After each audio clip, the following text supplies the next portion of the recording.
Lamine ইয়ামালকে ঘিরে ফিলিস্তিনের পতাকা প্রদর্শনের ঘটনাটি এখন শুধু ক্রীড়াঙ্গনের আলোচনায় সীমাবদ্ধ নেই, বরং তা আন্তর্জাতিক রাজনীতি ও মত প্রকাশের স্বাধীনতা নিয়ে বড় বিতর্কের রূপ নিয়েছে।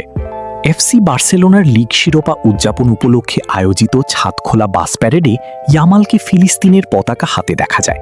পরে তিনি সেই ছবি নিজের সামাজিক যোগাযোগ মাধ্যমেও প্রকাশ করেন। এর পরপরই ইসরায়েলের প্রতিরক্ষামন্ত্রী ইসরায়েল কাৎজ তীব্র প্রতিক্রিয়া জানান। কাৎজ দাবি করেন, গাজা যুদ্ধের প্রেক্ষাপটে এমন প্রতীকী অবস্থান ইসরায়েলের বিরুদ্ধে ঘৃণা উস্কে দেওয়া শামিল। তিনি বিশেষভাবে 2023 সালের 7 অক্টোবর হামাসের হামলার প্রসঙ্গ টেনে বলেন, ইসরায়েলি সেনারা সন্ত্রাসবাদের বিরুদ্ধে যুদ্ধ করছে। অন্যদিকে স্পেনের প্রধানমন্ত্রী পেদ্রো স্যানচেজ ইয়ামালের পাশে দাঁড়িয়ে বলেন, একটি স্বাধীন রাষ্ট্রের পতাকা ওড়ানোকে ঘৃণার প্রকাশ বলা অযৌক্তিক।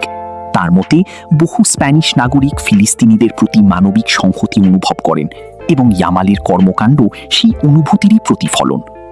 এই ঘটনার মাধ্যমে আবারও স্পষ্ট হয়েছে যে গাজা যুদ্ধের প্রভাব এখন কেবল রাজনৈতিক অঙ্গনে নয়, বরং ফুটবল ও সংস্কৃতির জগতেও প্রবলভাবে ছড়িয়ে পড়েছে। বিশেষ করে স্পেনে ফিলিস্তিনপন্থী জনমত তুলনামূলকভাবে শক্তিশালী হওয়ায় বিষয়টি আরও বেশি আলোচিত হচ্ছে।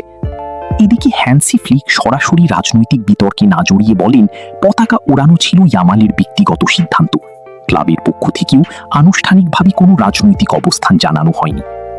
মাত্র 18 বছর বয়সেই লামিন ইয়ামাল এখন স্পেন জাতীয় দলের অন্যতম বড় তারকা হিসেবে বিবেচিত।